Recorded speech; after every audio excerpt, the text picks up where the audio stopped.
Welcome to Meaningful Mondays with the Community Foundation of Middlesex County, where we only know good people who do great things in our community.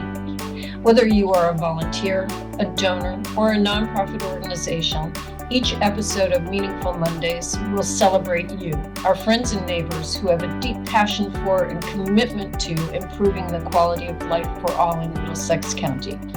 So let's kick off the week with great conversations with remarkable people, businesses, and nonprofits making a difference right in our own backyard.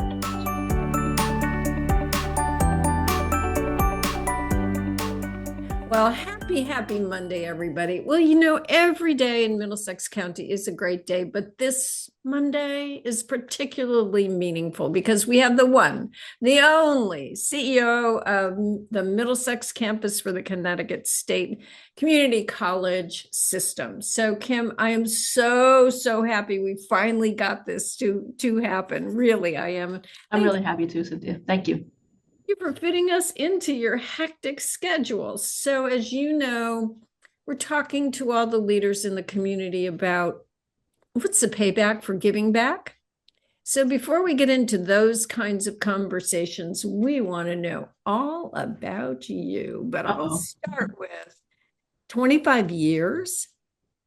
Wow. Yeah. So let's start with, how did you get interested in education in the first place?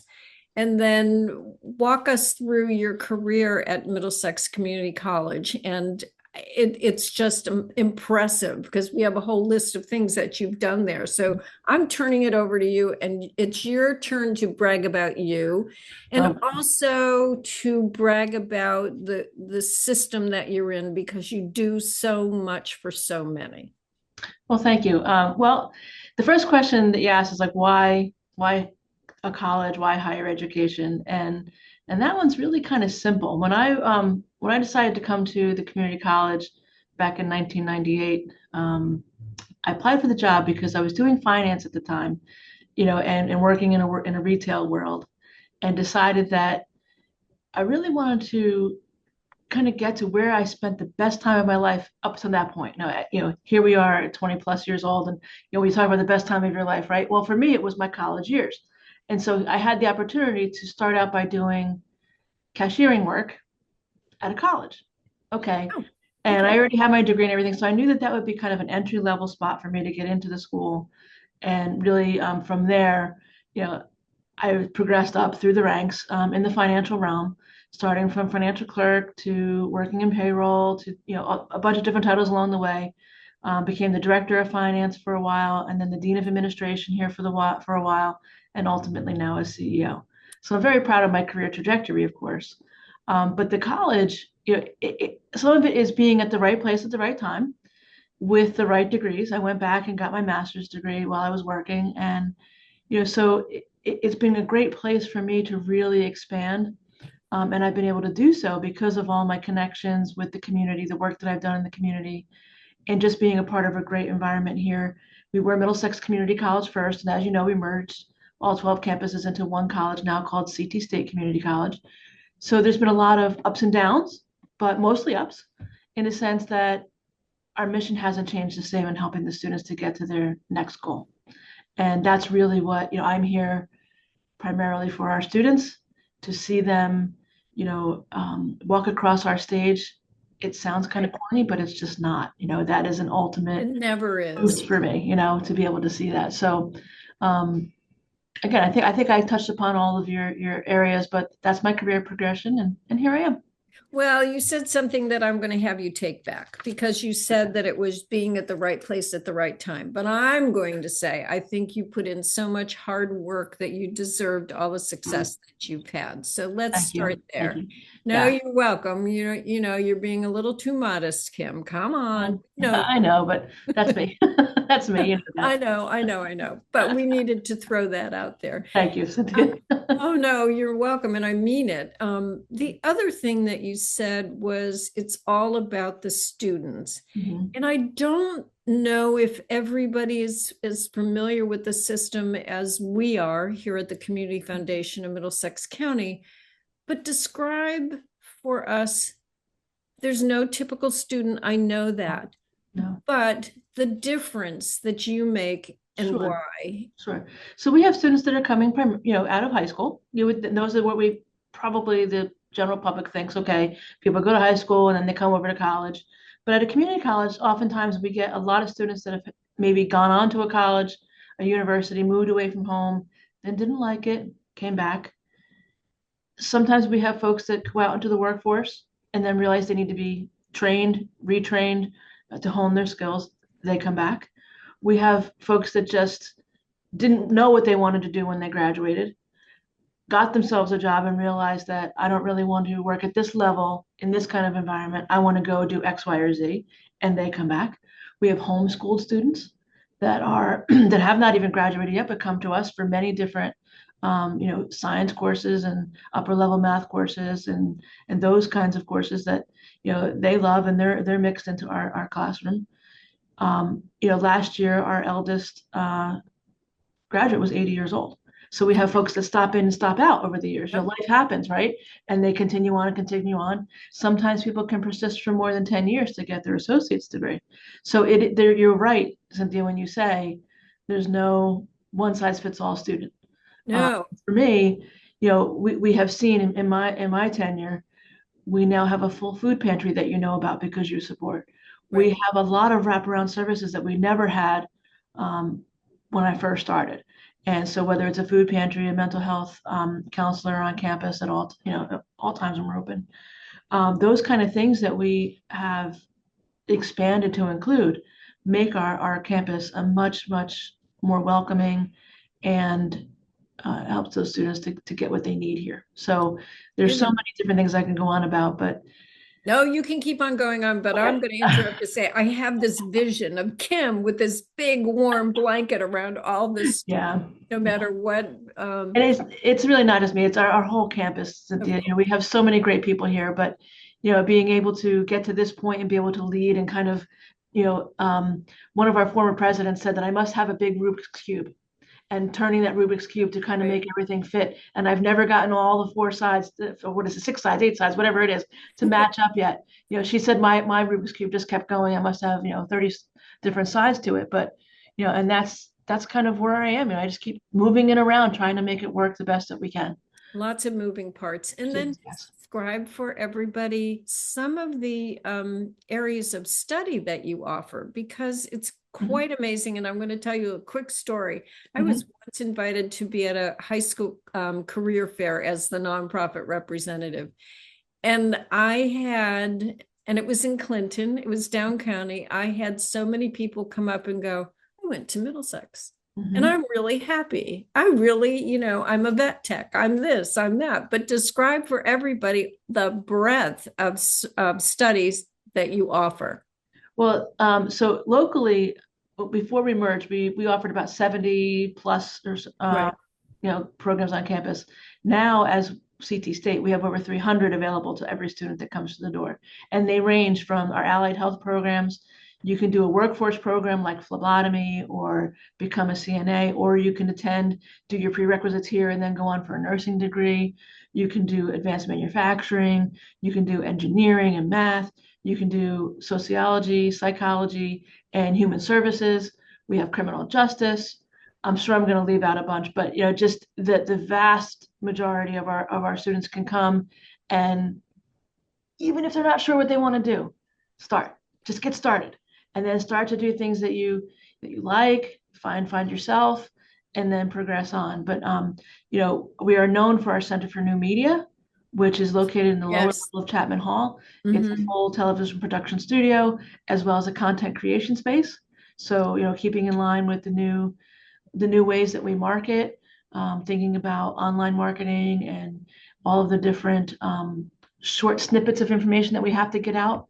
Now people are used to only, it used to be a minute, then it was 30 seconds, 15 seconds now, and trying to work into that realm. And then interestingly enough, we have the only what we call ophthalmic design and dispensing program here in the state where you actually get eyeglasses. These actually came from our Oh, eyeglass center. You go to the doctor, you get your prescription, and you bring your prescription even as a community member, and you come down and our students make glasses for you right here on campus. count me in. And I have yeah, my so eye appointment coming up. well, good. I hope to see you down here. And the students, you know, again, being the CEO, maybe I have a little bit of a different take, because I come down and I'm like, what do you guys think that looks good? And then, I usually buy one of those that I think to myself, I would never have bought these unless my students said it looked good, and I'll wear those at commencement or Oh, something. But most of the time, then they wind up being my favorite pair. Go figure, right? of So, course they are. so these are amongst one of my favorite pairs, but it's definitely something that we are known for. And of course, accredited, our students get great jobs from this. We have 100% placement for anyone that wants a job. When they finish that program, they get a job. We have that for a couple of our programs now, and that's what it's all about, getting students to meet their goals.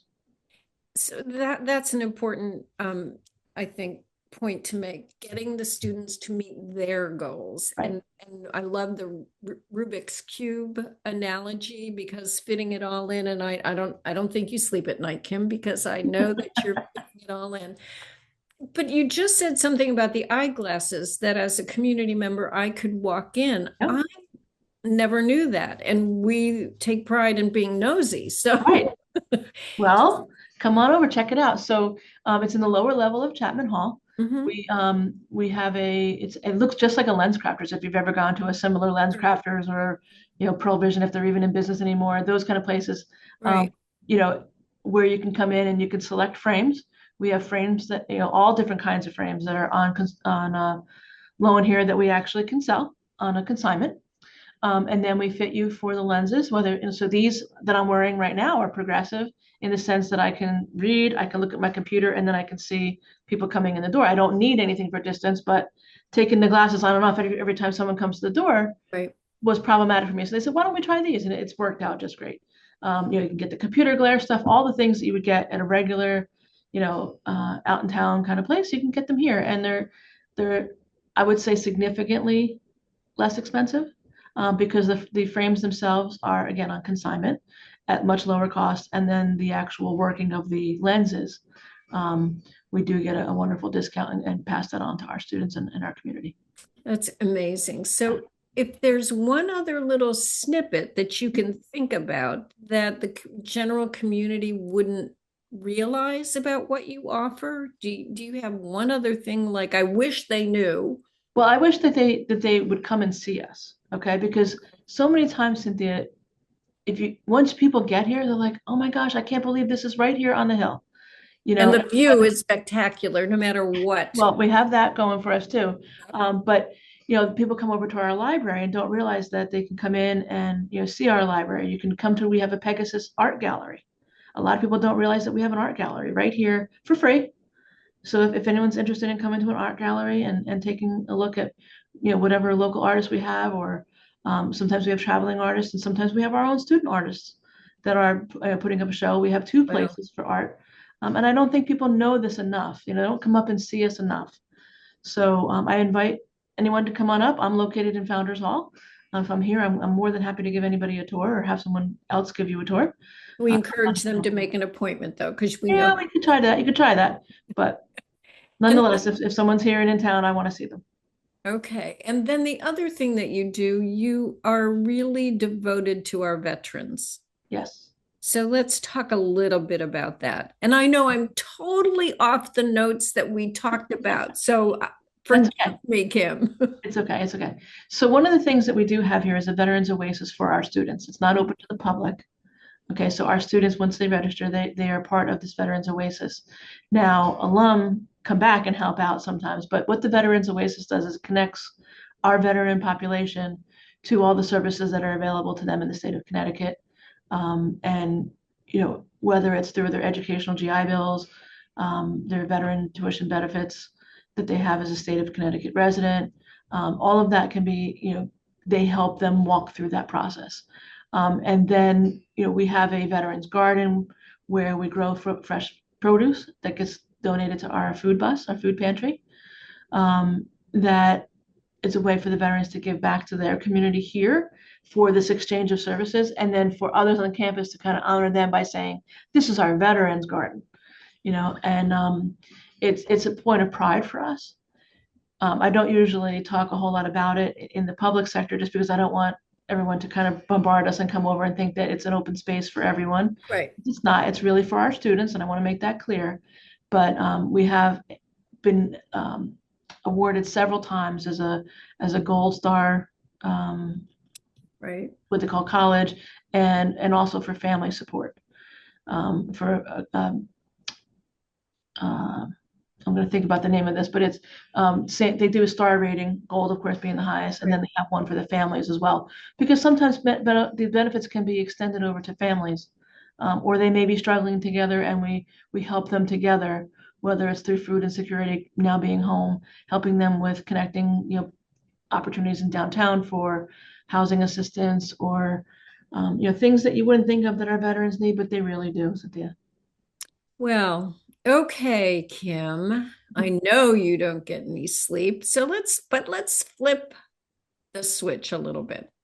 So, in addition to Uh-oh. doing all that you've told us about, you're also so involved in the community. So let's share, with everybody. And I'll just say, if you think you're too busy, you're not to give back to the community. Oh. That's you're not, because the community helps you. You need to help the community. That's my plug.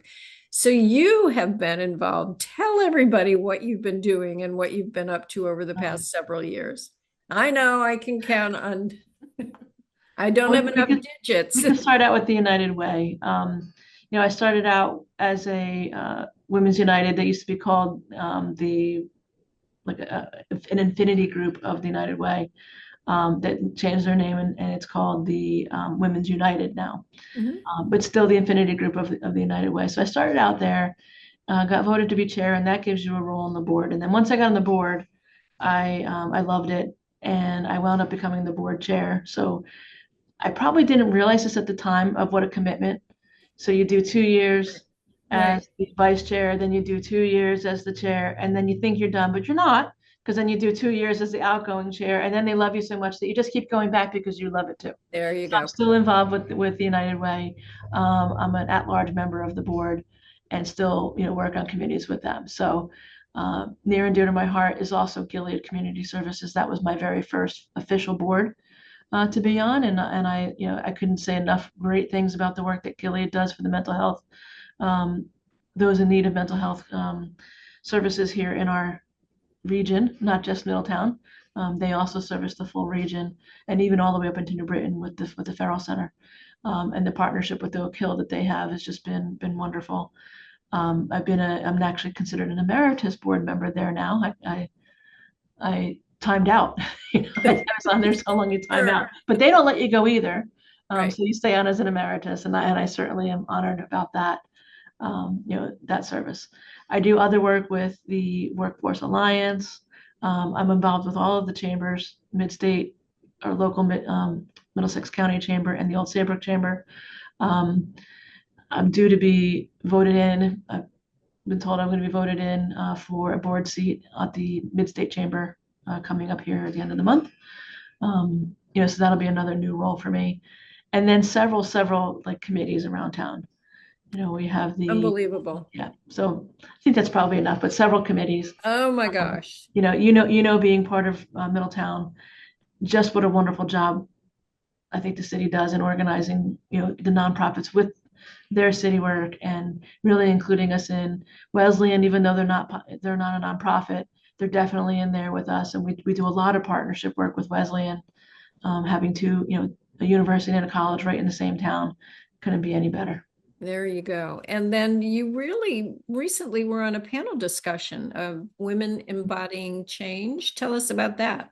Yeah, so that was just a couple Mondays ago. Or maybe it was a couple Fridays ago. I forget now. Anyway, whenever it It was was a not that meaningful long day, ago. no matter Yeah, what day of the doesn't week. matter. But it was a panel discussion that really talked about uh, the changes that come up in leadership and management that you deal with as a woman, and kind of the impact of making, of changes in not only your own life but in the community around you, and how do you deal with that, and what were um, some things to give back to the younger generation.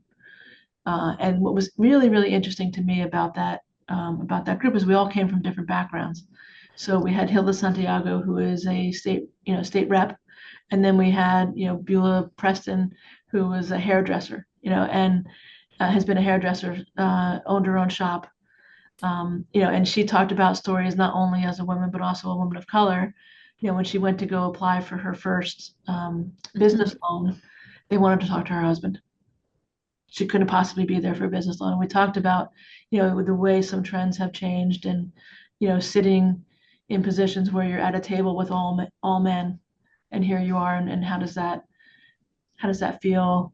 How are you different? And, we worked through some of that and really were able to share. We shared stories. Um, Women are incredible in terms of helping each other. So let's keep that going. that's for sure. That's for sure. And one of the things that was really said, some advice, if you will. And I'll share that now because I think it's really important for any young women that are watching, that we need to make sure we get out there, we do the work, we roll our sleeves up, we get involved. Because it doesn't, you don't just get things because you're a woman. You don't just get things because you're a man. It really, really in our Yep.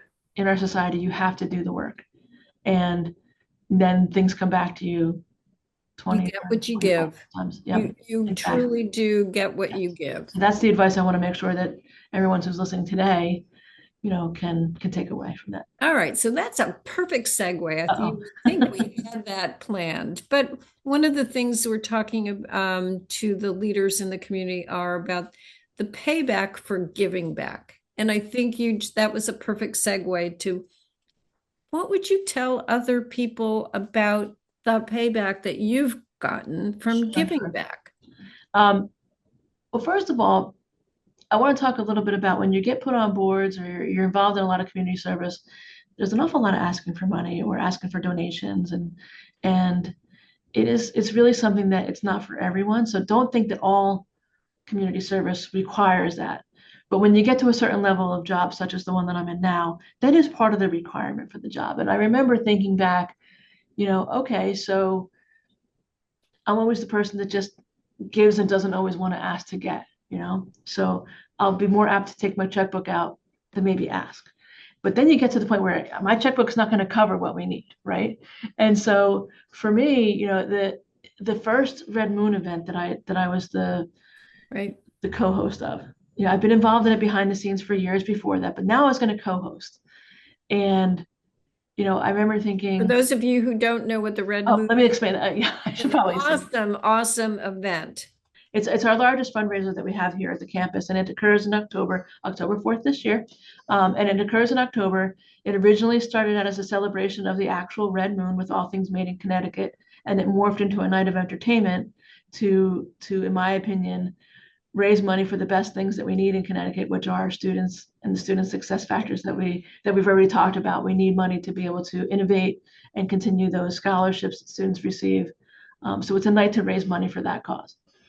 And I remember, you know, it was COVID, and how are we going to do this night?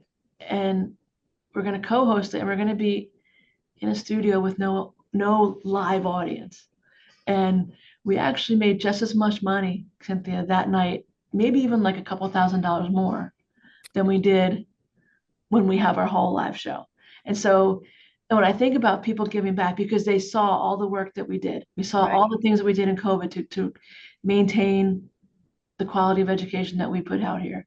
And it was the first time that I really realized that by being involved in our community, by letting folks know what we were doing, people showed up, and they showed up graciously with donations and being a part of it. And it's not all about money. Please don't take this that it's all about money.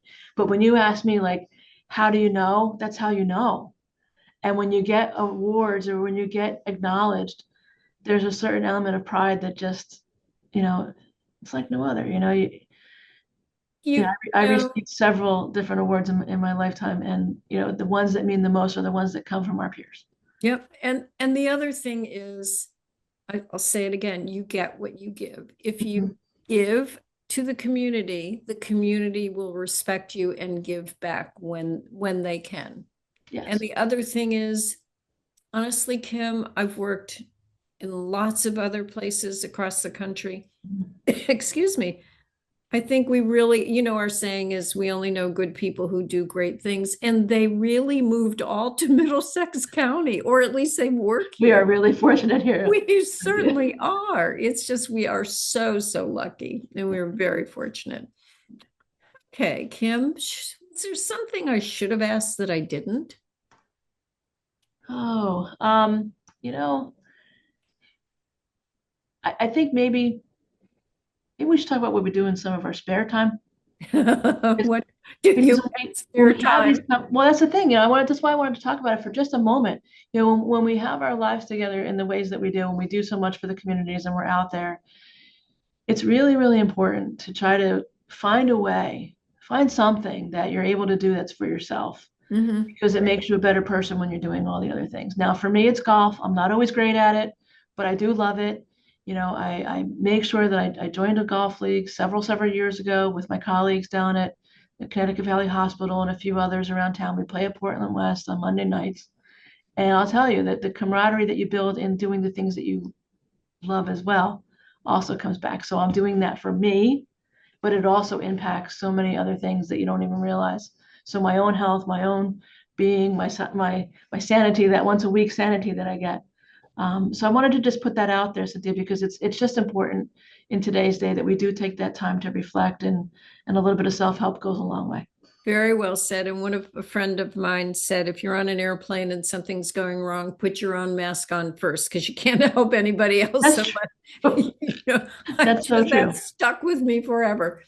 Well, maybe I'll play golf with you, but I'm so lousy after last year. So anyway, but I do love it. And I think you're absolutely right. Take care of yourself. Yes. Can't take care of anybody else if you don't take care of yourself. And I have to go remind, and we have to remind ourselves that a lot Well, often. I do after a lousy round of golf, Okay. just say, try it again. Try it again next time. It's that one shot. You do that one shot and it keeps you going for the season, Cynthia. That's what it is. Just There you one go. shot and you'll be back. Looking forward to a better season. Let's put it that way, Kim. So you have been so remarkable in terms of sharing all of your insights, sharing all of your successes, sharing all of the things that you love, sharing words of wisdom.